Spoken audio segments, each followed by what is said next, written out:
La vie de Moïse, Moussa, de sa naissance à Madian.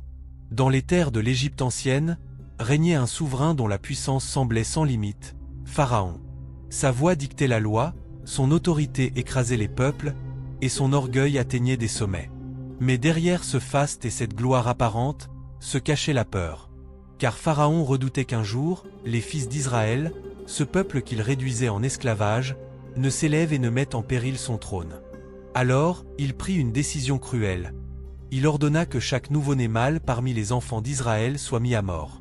Les cris des mères, les larmes des familles, et la douleur des innocents emplissaient les ruelles. L'injustice semblait étouffer toute espérance. C'est dans ce climat d'oppression que vint au monde un enfant choisi par Allah. Moussa, que la paix soit sur lui. Sa mère, rongée par la peur mais guidée par la foi, reçut une inspiration divine. Allaite-le, et lorsque tu craindras pour lui, dépose-le dans le fleuve. Ne crains rien et ne t'attriste pas. Nous te le rendrons, et nous ferons de lui l'un de nos messagers.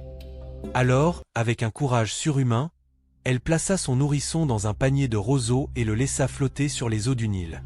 Ses mains tremblaient, mais son cœur était empli de confiance en Allah. Le courant porta doucement l'enfant, et ce fut au cœur même du palais de son ennemi qu'il fut recueilli. La femme de Pharaon, Asiya, voyant le nourrisson, sentit son cœur s'attendrir. Elle dit à son mari, « Cet enfant sera une joie pour mes yeux et pour les tiens.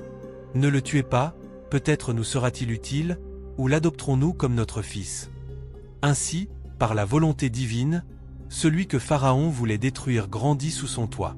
Mais Allah, dans sa sagesse, fit que l'enfant refusa le lait de toutes les nourrices.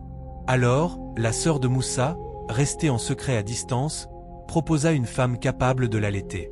Ce fut ainsi que la mère de Moussa retrouva son fils, l'allaita et prit soin de lui, sous la protection même du palais de Pharaon.